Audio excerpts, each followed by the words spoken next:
Telinga Sumarji panas dengar tuduhan pemain titipan di timnas Indonesia. PSSI masa kini jangan diulang lagi seperti dulu-dulu.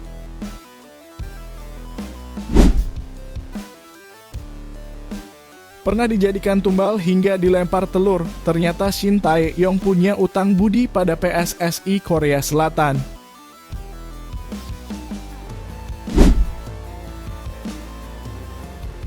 Shin Tae-yong pusing pilih 4 penyerang ganas asal Belanda yang bisa dinaturalisasi untuk bantu timnas Indonesia lolos Piala Dunia 2026.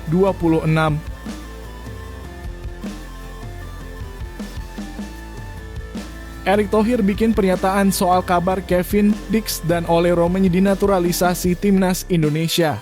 Saya tidak bisa bicara tanpa hitam di atas putih.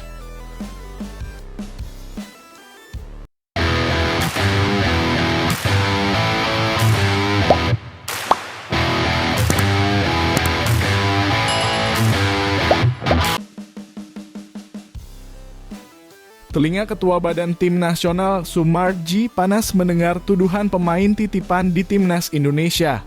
Pria yang juga menjadi anggota Komite Eksekutif PSSI ini membantah adanya praktik itu. Beredar narasi pemain titipan di timnas U16 yang mengarah kepada Fardan Ari Setiawan, putra dari anggota Exco PSSI, Eko Setiawan. Fardan Ari Setiawan memang mempunyai rekam jejak yang mengilap di turnamen level usia, namun nyatanya tidak lolos ke skuad akhir timnas U16 untuk Piala AFF U16 2024. Terkait pemilihan pemain timnas Indonesia yang selama ini banyak dipertanyakan, ada suara-suara sumbang, titipan, dan sebagainya, ujar Sumarji. Perlu saya sampaikan bahwa pemilihan pemain untuk timnas Indonesia itu sudah melalui proses yang cukup panjang dan itu mendasari penilaian dari tim baik pelatih dan asistennya. Sehingga apapun yang diputuskan oleh tim pelatih itu adalah proses yang betul-betul alami dan tidak ada unsur titip-menitip. Saya sampaikan kepada teman-teman semua. Sebab jujur saja telinga saya juga panas kalau selama ini masih dikait-kaitkan. Ini PSSI masa kini jangan diulang-ulang lagi seperti dulu-dulu. Sudah tidak ada lagi seperti itu. Sumarji mengatakan bahwa Ketua PSSI Erick Thohir berkomitmen untuk mencegah pemain titipan di timnas Indonesia dan juga telah memberikan perintah kepadanya untuk mencegah kemungkinan itu. Saya menjamin 1000% tidak ada. Contoh seperti 23 pemain timnas U16 yang sudah dirilis. Sebelum hal itu terjadi, maka di samping performa, kualitas dari para pemain yang dipilih itu adalah sesuai dengan kebutuhan pada masing-masing posisi. Saya pun mencari cara agar supaya adil. Saya yakinkan kepada teman-teman semua, pemain timnas U16 itu didasari oleh penilaian pelatih dan para asistennya agar benar-benar fair.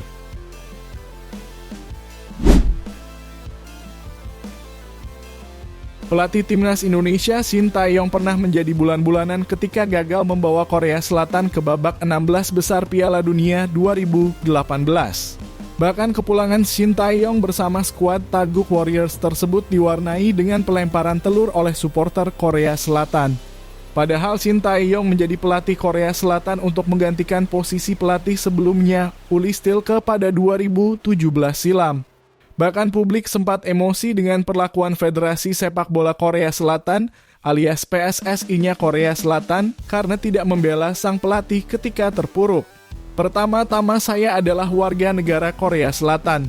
Sebenarnya saya berterima kasih pada Federasi Sepak Bola Korea karena yang membawaku ke titik ini adalah KFA.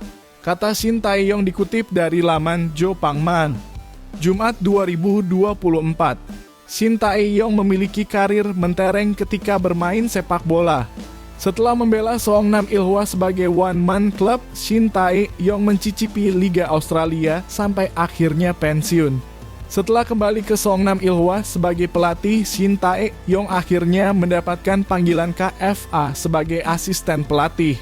Shin Tae-yong mengakui Presiden KFA Chung Mong-gyu berperan penting dalam karir kepelatihannya. Karena tidak ada yang memimpin.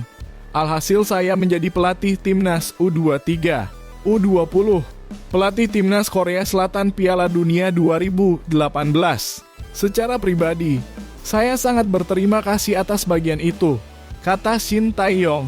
Shin Tae-yong mewajari obsesi penggemar yang merasa tidak adil karena Shin Tae-yong menjadi pemadam kebakaran ketika timnas Korea Selatan tanpa ada pelatih selama masa persiapan Piala Dunia 2018. Hal ini pun terjadi lagi pada 2024 ketika KFA memecat Jurgen Klinsmann karena kegagalan Korea Selatan di Piala Asia 2023 lalu. Satu-satunya hal yang saya sesali adalah saat kamu selalu terburu-buru, panggil saya sebagai pemadam kebakaran, sehingga saya tidak bisa menunjukkan semuanya. Menurutnya saya melakukan pekerjaan yang lebih baik dari yang diharapkan, kata Shin Tae-yong. Shin Tae-yong mengaku menyesal atas kegagalan membawa Korea Selatan ke babak 16 besar. Meski demikian, Shin Tae-yong mengakui akan ada masa di mana dia akan kembali lagi ke Korea Selatan. Baginya, kontrak jangka pendek apalagi cuma 1 tahun dengan opsi perpanjangan kontrak sangat tidak ideal, apalagi untuk timnas. Kami hanya mempersiapkan 9 hari yang singkat, bermain sekitar 8 kali setahun. Kalaupun kumpul banyak hanya dilakukan 7 hingga 8 kali saja. Bagaimana Anda bisa memberi warna dalam waktu yang singkat? Kata Shin Tae-yong.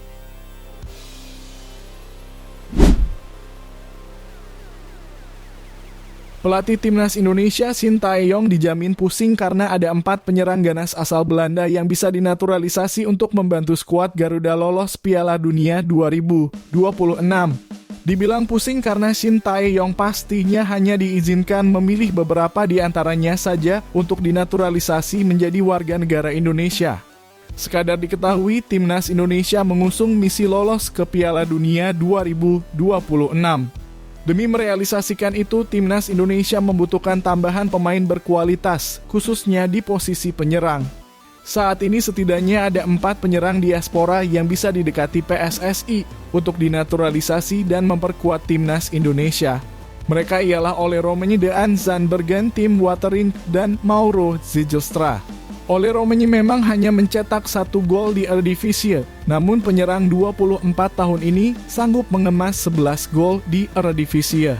Tim Watering yang memiliki tinggi badan mencapai 193 cm mencetak 15 gol di Liga 3 Belanda.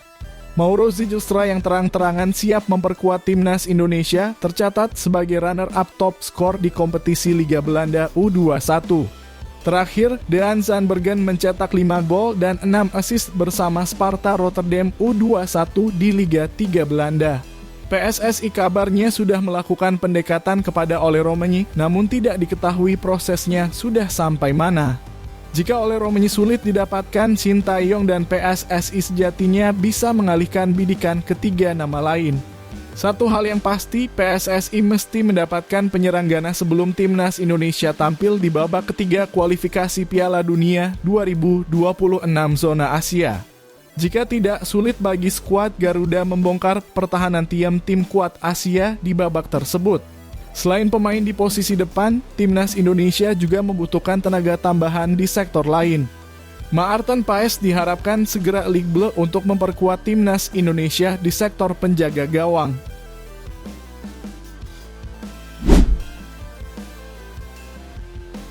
Ketua PSSI Erick Thohir buka suara mengenai kabar pihaknya akan naturalisasi 2 pemain keturunan untuk timnas Indonesia. Keduanya adalah Kevin Dix dan Ole Roemeny. Saya tidak bisa bicara mengenai Kevin Dix dan Ole Roemeny tanpa ada hitam di atas putih yang sudah saya terima, ujar Erick Thohir. Sebelumnya, pengamat sepak bola Roni Pangemanan mengklaim bahwa Erick Thohir berencana menambah pemain keturunan di timnas Indonesia untuk putaran ketiga kualifikasi Piala Dunia 2026. Tapi dia tidak bisa bicara secara detail perihal pemain A, B, C, dan D. Saya bilang bagaimana dengan Kevin Dix. Pak Erick Thohir bilang oke, karena Kevin Dix masih masuk ke dalam radar. Pada beberapa waktu lalu, anggota Komite Eksekutif PSSI, Arya Sindulingga, juga menyanggah bahwa pihaknya sedang mengusahakan naturalisasi Kevin Dix dan Ole Roemeny. Belum ada sedikit pun proses dilakukan.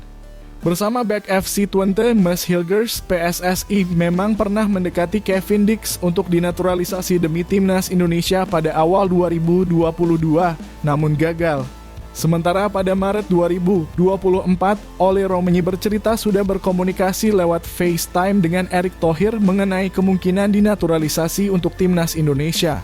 Dengan FC Copenhagen pada musim lalu, Kevin Dix mencatatkan 51 penampilan, termasuk 8 di Liga Champions, dengan perolehan 7 kartu kuning, 1 kartu merah, 4 gol, dan 2 assist. Kevin Dix berposisi sebagai bek tengah, namun pemain berdarah Ambon, Maluku, itu juga bisa bermain menjadi fullback. Sementara Ole Romeni hanya bisa mencetak sebiji gol dari 15 pertandingan dengan total 614 menit di atas lapangan bersama FC Utrecht. Timnas Indonesia akan berkancah di putaran ketiga kualifikasi Piala Dunia 2026 pada September 2024 hingga Juni 2025. Pengundian putaran ketiga kualifikasi Piala Dunia 2026 bakal dilakukan di Kuala Lumpur, Malaysia pada 27 Juni 2024 dengan 18 negara dibagi ke 3 grup. Masing-masing juara dan runner-up grup akan lolos ke Piala Dunia 2026. Sedangkan tim peringkat ketiga dan keempat masih berpeluang dengan bermain di putaran keempat.